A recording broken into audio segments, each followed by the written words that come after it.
Hi, ಇವತ್ತು 3 ಗಂಟೆಯಿಂದ video start ಮಾಡ್ತಾ ಇದ್ದೀನಿ. ಟೈಮ್ ಬಂದು 3 ಗಂಟೆ. ಹಸುಗೆ ತಿಂಡಿ ಮಡಗಿದ್ದೀನಿ. 3 ಗಂಟೆ ಕರೆಕ್ಟಾಗಿ ನಾವು ಹಸುಗಳಿಗೆ ತಿಂಡಿ ಮಾಡಿಬಿಡ್ತೀವಿ. ಬೆಳಿಗ್ಗೆ 6 ಗಂಟೆಗೆ ಮಡಗಿರ್ತೀವಿ, ತಿರ್ಗಾ 3 ಗಂಟೆ ಮಧ್ಯಾಹ್ನ 3 ಗಂಟೆಗೆ ತಿಂಡಿ ಮಡಗ್ತೀವಿ. ಇನ್ನು ಅಷ್ಟೇ, ಒಂದು ದಿವಸಕ್ಕೆ 2 ಟೈಮ್ ನಾವು ತಿಂಡಿ ಮಡಗೋದು.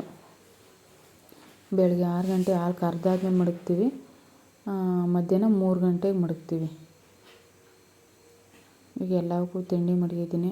3 ಗಂಟೆ ಆಯಿತು ಟೈಮ್ ಬಂದು. ಇವತ್ತು ಮಳೆ ಬರೋಂಗಾಗೋದು, ಹೊರಗಡೆ ವಾತಾವರಣ ಚೇಂಜ್ ಆಗಿಬಿಟ್ಟಿದೆ. ಇವತ್ತು ಏನಪ್ಪ ಹೊಸ್ದಾಗಿ ವಿಡಿಯೋ ಮಾಡ್ತಾಯಿದ್ದೀನಿ ಅಂದರೆ, ಇವತ್ತು ಹಸುಗಳ ಬಗ್ಗೆ ಒಂದು ಸ್ವಲ್ಪ ನಾವು ಕಂಡಿರೋಂಗೆ ಹೇಳೋಣ ಅಂದ್ಬಿಟ್ಟು ವಿಡಿಯೋ ಮಾಡ್ತಾಯಿದ್ದೀನಿ.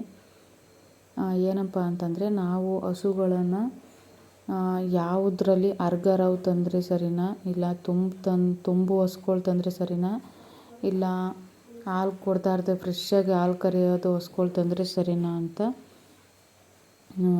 ವಿಡಿಯೋ ಮಾಡ್ತಾಯಿದ್ದೀನಿ. ನಾವು ಯಾವ ಥರ ಹಸುಗಳನ್ನ ಜಾಸ್ತಿ ತರೋದು ಅಂತ ಹೇಳ್ತೀನಿ. ಅದಕ್ಕಿಂತ ಮುಂಚೆ ಯಾರೆಲ್ಲ ನನ್ನ ವಿಡಿಯೋ ಹೊಸ್ದಾಗಿ ನೋಡ್ತಾಯಿದ್ದೀರಾ, ಲೈಕ್ ಮಾಡಿ, ಶೇರ್ ಮಾಡಿ, ಕಮೆಂಟ್ ಮಾಡಿ, ಸಬ್ಸ್ಕ್ರೈಬ್ ಮಾಡ್ಕೊಂಡು ನನ್ನ ವಿಡಿಯೋ ಪೂರ್ತಿಯಾಗಿ ನೋಡಿ ಹೀಗೆ ಸಪೋರ್ಟ್ ಮಾಡ್ತಾಯಿರಿ. ನಾವು ಜಾಸ್ತಿ ತರೋ ಹಸುಗಳು, ಫಸ್ಟು ನಾವು ಯಾಮಾರಿದ್ದು ಒಂದು 2-3 ಸಲ ನಾವು ಯಾಮಾರಿದ್ದೀವಿ. ಹಸುಗಳನ್ನ ನಾವು ಹಾಲಲ್ಲಿ ತಂದು ಮತ್ತು ತುಂಬು ಹಸುಗಳನ್ನ ತಂದುಬಿಟ್ಟು ಯಾಮಾರಿದ್ವಿ. ಏನಾಯ್ತದೆ ಅಂತಂದರೆ, ತುಂಬು ಹಸುಗಳಲ್ಲಿ ತಂದರೆ ಅವರು ಹಾಲು ನಿಲ್ಲಿಸ್ಬೇಕಾದ್ರೆ ಸರಿಯಾಗಿ ಕರ್ದು ನಿಲ್ಲಿಸಿರಲ್ಲ ಹಾಲು. ಅವರು ಅದರಿಂದ ಬಾವಾಗ್ಬಿಟ್ಟಿರುತ್ತೆ. 1.5 ತಿಂಗಳು 2 ತಿಂಗಳು ಹಾಲು ನಿಲ್ಲಿಸಿರ್ತಾರಲ್ವ, ಆ ಬಾವು ಎಲ್ಲ ಹೋಗಿ ಕಲ್ಲು ಬಾವು ಅದು ಇದು ಅಂತ ಬಾವಾಗ್ಬಿಟ್ಟಿರ್ತದೆ. ಅದಕ್ಕೋಸ್ಕರ ಕರು ಹಾಕಿ ಹಾಲು ನಾವು ಅಲ್ಲೇ ಕರೆಸಿ ನೋಡಿ ಹಿಡ್ಕೊಂಬಂದರೆ ಪರವಾಗಿಲ್ಲ. ನಾವು ಜಾಸ್ತಿ ಹಿಡ್ಕೊಂಬರೋದು ಕರು ಹಾಕಿದ್ಮೇಲೆ ಹಾಲು ಕರೆಸಿ ನೋಡಿ ಹಿಡ್ಕೊಂಬರೋದು.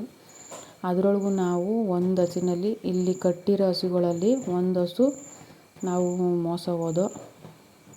ನಾವು ಮೋಸ ಹೋಗಿರೋ ಥರ ನೀವು ಮೋಸ ಹೋಗ್ಬೇಡಿ, ಅದಕ್ಕೋಸ್ಕರ ವೀಡಿಯೋ ಮಾಡ್ತಾಯಿದ್ದೀನಿ. ನೋಡಿ ತಗೊಬನ್ನಿ ಹಸುಗಳ್ನ. ಯಾರು ಹೊಸ್ದಾಗಿ ಕಟ್ತಾ ಇರ್ತೀರಲ್ವ, ಅವ್ರಿಗೆ ತುಂಬ ಜನ ಮೋಸ ಮಾಡ್ತಾರೆ. ಮೋಸ ಹೋಗಬೇಡಿ, ದಯವಿಟ್ಟು ಹಾಲನ್ನು ಅಲ್ಲೇ ಕರೆಸಿ ನೋಡಿ ಕನ್ಫರ್ಮ್ ಮಾಡ್ಕೊಂಡು ಹಸುಗಳ್ನ ಹಿಡ್ಕೊಬನ್ನಿ. ತುಂಬ ಜನ ಕಮೆಂಟ್ ಮಾಡಿದ್ರಿ, ಹಸುಗಳು ಕೊಡ್ತೀರಾ ಅಂತ. ಹಸುಗಳು ಇನ್ನೂ 5 ತಿಂಗಳು 4 ತಿಂಗಳು ಅವು ತುಂಬು ಆದಾಗ ನಾನು ಒಂದು ವೀಡಿಯೋ ಮಾಡ್ತೀನಿ. 9 ತಿಂಗಳಿಗೆ ವೀಡಿಯೋ ಮಾಡಿ ನಾನು ಹಾಕ್ತೀನಿ. ಈಗಿನ್ನೂ 4 ತಿಂಗಳು 5 ತಿಂಗಳು. ಈಗ ಸದ್ಯಕ್ಕೆ ಒಂದೇ ಹಸು ಕೊಡೋದು, ಅದು ಗೀರ್ ಹಸು. ಈ ಹಸುನೇ ಕೊಡೋದು ಇವಾಗ. ಆದರೆ ಇದಕ್ಕೂ ಆಲ್ರೆಡಿ ಹಾಲೇ ಒಂದು 3-4 ಜನ ಬಂದು ಹೋಗೋರೆ. ಕೊಟ್ಬಿಡ್ತೀವಿ ಅದನ್ನು ಇವಾಗ. ತುಂಬು ಅದು. ಅದಕ್ಕೋಸ್ಕರ ವೀಡಿಯೋ ಮಾಡ್ತಾಯಿದ್ದೀನಿ. ಯಾವ ಹಸು ಹಿಡ್ಕೊಂಡ್ರೆ ಒಳ್ಳೆಯದು ಅಂತ ನಾನು ನಮ್ಮ ಮನೆಯವ್ರಿಗೆ ಹೇಳಿದೆ, ಒಂದು ವಿಡಿಯೋ ಮಾಡ್ತೀನಿ, ನೀವು ಅದ್ರ ಹಸುವಿನ ಬಗ್ಗೆ ಹೇಳಿ ಅಂತ. ಅವ್ರಿಗೆ ತುಂಬ ಕೆಲಸ, ಪಾಪ ಅವ್ರಿಗೆ ಪುರ್ಸೊತ್ತಿಲ್ಲ. ಅದಕ್ಕೋಸ್ಕರ ನನಗೆ ಗೊತ್ತಿರೋ ಥರ ಹೇಳ್ತಾ ಇರೋದು. ಒಟ್ನಲ್ಲಿ ನಾವು ಯಾವ ಥರ ಹಸುಗಳ್ನ ಹಿಡ್ಕೊಂಬತ್ತೀವಿ ಅನ್ನೋದ್ರದ್ದು ನಾನು ಹೇಳ್ತಾಯಿದ್ದೀನಿ. ಒಂದು ದಿವಸ ಅವ್ರ ಕೈಲೂ ವಿಡಿಯೋ ಮಾಡಿ ನಾನು ಹಾಕ್ಸ್ತೀನಿ, ಯಾವ ಥರ ಹಸು ಹಿಡ್ಕೊಂಬಂದರೆ ಒಳ್ಳೆಯದು ಅಂತ. ಜಾಸ್ತಿ ನಾವು ಅರ್ಗರವು ಹಿಡ್ಕೊಂಬರಲ್ಲ. ಅರ್ಗರವು ಅಂತಂದರೆ ಗೊತ್ತಾಯ್ತಲ್ವ. ನೋಡಿ, ಈ ಹೊಸದಲ್ಲಿ ನಾವು ಮೋಸ ಹೋದೋ. ಈ ಹೊಸ ಹಿಡ್ಕೊಂಡು ತುಂಬುದಲ್ಲಿ ಹಿಡ್ಕೊಬಂದು ಇನ್ನು 15 ದಿವಸ ಕರು ಹಾಕೋದು ಅನ್ನಂಗೆ ಹಸು ಹಿಡ್ಕೊಬಂದು. ಇದನ್ನು ಒಂದು ಕಡೆ ಬಾಟಮು ಕಮ್ಮಿ ಇದೆ, ಒಂದು ಕಡೆ ಬಾಟಮ್ ಜಾಸ್ತಿ ಇದೆ. ನೋಡಿ, ನಮಗೆ ಆವಾಗ ಕಾಣಲಿಲ್ಲ. ಹಿಡ್ಕೊಂಬಂದು ಆವಾಗ ನಮಗೆ ಕರು ಹಾಕಿದ್ಮೇಲೆ ಗೊತ್ತಾಗಿದ್ದು. ಅದಕ್ಕೆ ನೋಡಿ ಹಿಡ್ಕೊಬನ್ನಿ. ಹಸು ನೋಡೋಕ್ಕೆ ಹೋದಾಗ ಎಲ್ಲ ಥರ ಪರೀಕ್ಷೆ ಮಾಡಿ, ಕೆತ್ತಲುಗಳು ಪರೀಕ್ಷೆ ಮಾಡಿ ನೋಡಿ, ಎಲ್ಲ ತೊಟ್ಟಲು ಹಾಲು ಬರುತ್ತಾ ಅಂತ ನೋಡಿ, ಮತ್ತು ತೊಟ್ಟುಗಳು 2 ಅಂಗೈಯಲ್ಲಿ ಮುಟ್ಟಬೇಕು ಒಂದೇ ಥರ. ಅದೆಲ್ಲ ಪರೀಕ್ಷೆ ಮಾಡಿ ನೀವು ಹಿಡ್ಕೊಂಬರ್ಬೇಕು. ಹಸುಗಳ್ನ ಹಿಡ್ಕೊಂಬರ್ಬೇಕಾದ್ರೆ ತೊಟ್ಟೆಲ್ಲ ಕರೆದು ನೋಡಬೇಕು. ಅವೆಲ್ಲ ನೋಡಿ ಒಂದೇ ಸಮ ಬರ್ತದೆ. 2 ಟೈಮ್ 3 ಟೈಮ್ ಹಾಲು ಕರೆಸಿ ಅವ್ರ ಹತ್ರ ನೋಡಿ ಹಿಡ್ಕೊಂಬರ್ಬೇಕು. ಯಾಕೆಂದರೆ ನಾವು ದುಡ್ಡು ಈ ಥರ ಮಾಡಿ, ಅದು ಜಾಸ್ತಿ ದುಡ್ಡಿದೇ ಆಗಲಿ ಕಮ್ಮಿ ದುಡ್ಡಿದೇ ಆಗಲಿ, ಹಸುಗಳ್ನ ಯಾವತ್ತೇ ಆದರೂ ಈ ಥರ ನೋಡಿ ಚೆಕ್ ಮಾಡ್ಕೊಂಡು ಹಸುಗಳ್ನ ತಗೊಬನ್ನಿ. ಈ ಥರ ನಾವು ಮಾಡಿಬಿಟ್ಟು ನಾವು ಒಂದು 2 ಟೈಮ್ ಹಾಲು ಕರೆಸ್ಬಿಟ್ಟೆ ನಾವು ಹಸುಗಳ್ನ ಹಿಡ್ಕೊಂಬರೋದು.